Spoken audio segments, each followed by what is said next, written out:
At 6:01, the city of Perry is still grieving this morning after a shooting at Perry High School. Across Iowa, Governor Reynolds ordered flags at half-staff through Sunday night. Police got an active shooter called to the school at 7:37 Thursday morning. The call came in about 20 minutes before the first day of the spring semester was set to begin. Perry police officers responded within minutes. They immediately got in and saw students and faculty either sheltering in place or running from the school. Police have identified the suspected shooter as 17-year-old Dylan Butler, a student at the school. Police say he had a pump-action shotgun and a small caliber handgun. 6 people were shot. One of them, a 6th grader, died. At this hour, that student has not yet been identified. 5 others were injured. ABC reports Perry High School principal Dan Marburger is one of those hurt. Officers say Butler was found dead with an apparent self-inflicted gunshot wound. That reaction from the world and the community of Perry itself has been emotional. Local 5's Larissa Mills is live in Perry this morning. Larissa, last night the community gathered for a vigil. How are they supporting one another right now in their grieving? Yeah, good morning. We are here in Perry. We're just outside of the high school where that tragic school shooting happened. But all throughout the community on Thursday, people gathered for many vigils, like you said, one of the biggest ones being at Weiss Park near Perry Elementary School. That vigil, candlelight vigil, was led by local ministers who led the community through prayer. Students from Perry schools also and members of the community made remarks too. Really the whole community coming together as organizers passed candles around and people grieved. Local 5 spoke to residents at the vigil, many of them saying that they've never witnessed anything like Thursday's tragedy before and never would have thought that it could happen to their tight-knit community. It is an opportunity for us to remind each other that love always wins. I never thought this would ever happen in this little town of Perry, you know, but we've got to get through this together as a community, and we will. At Thursday night's vigil, people were also handing out t-shirts that said Perry Strong, a quick display of the community coming together in such a dark time. Now, that vigil at Weiss Park was not the only gathering that happened throughout the community last night. There were also vigils held at local churches like Crossroads Church and Perry First United Methodist, where people could come together and grieve and try to make sense of this tragedy. Live in Perry, Larissa Mills, Local 5 News. With everything that happened Thursday morning, you maybe have questions about Iowa's gun laws. Here's what we know. In the state of Iowa, you must be 21 to purchase one unless you work in a profession that requires carrying a firearm or if a parent allows you to possess a gun. In 2021, Governor Reynolds signed a law that no longer requires permits to carry or buy a handgun. This law also says those privately selling firearms do not need to see a permit before selling to another person. Now, a lot of questions still about how the suspect, 17-year-old Dylan Butler, was able to get the weapons used in Thursday's shooting. We're working to answer this question, and when we know more, we will update you as soon as possible. And we are continuing to hear about how just traumatic and horrifying Thursday's shooting was. At Local 5, we talked to witnesses from Perry High School, including one student who says he saw the suspect just moments before he opened fire. He describes that chilling moment for us. As I was waiting there, I heard someone moving around, and I looked through the little crack in the stall, and I realized it was Dylan. And as he looked at me through the crack, he opened his duffel bag and hooked it up. It's just traumatizing because honestly, he could have just killed me then and there and I wouldn't be here right now. And as the community is recovering from this tragedy, the Perry District is coming together to support one another. It's an emotional time and something that everyone processes differently. Our team coverage goes on with Local 5's Dana Searles. She is live in Perry to bring us more about the resources being provided to help those through this tragedy. Dana.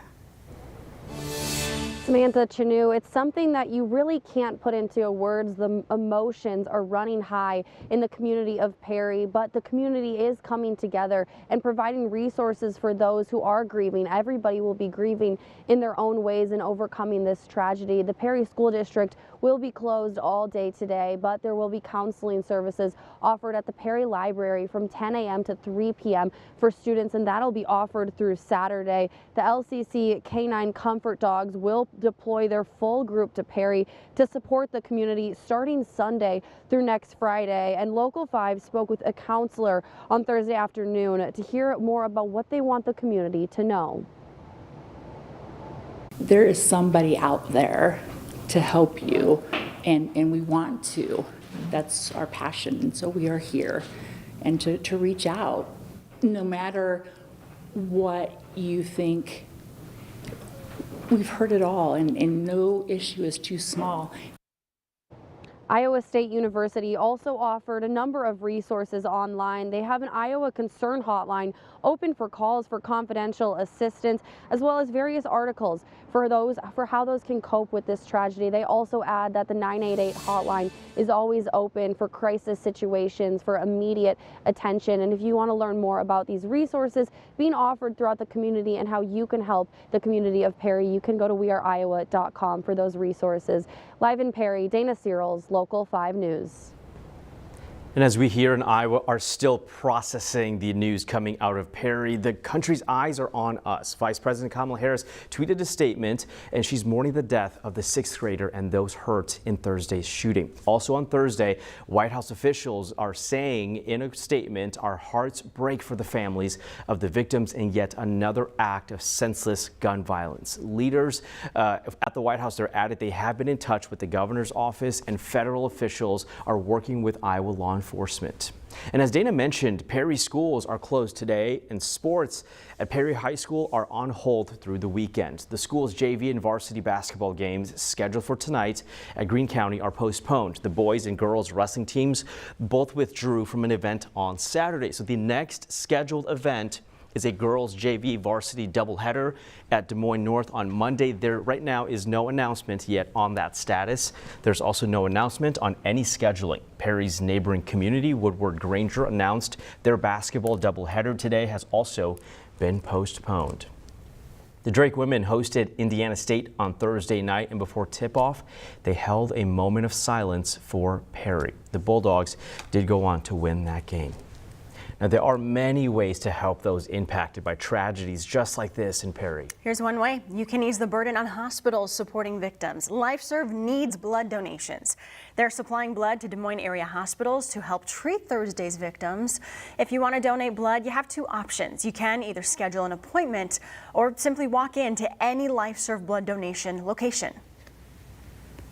The need is great. I mean, I don't know how else to summarize it. And I think that people just need to be mindful that the need is always there. And in cases like this, we have to have blood on the shelf to respond appropriately.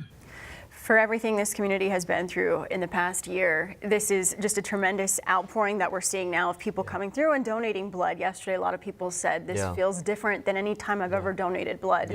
So, do what you can. Yeah, there are so many different ways to help in situations like this. I mean, we've seen how the healthcare systems from all around the state have stepped up to help, law enforcement, and you can do your part too, whether it's donating blood, going to vigils, however you can. It's good to see everyone rally around Perry right now when they need it most. Also, major shout out to the counselors that have just dropped everything and are helping these kids through so much trauma. Yeah, so we'll continue following all that's going on there in Perry this morning and throughout the day. But with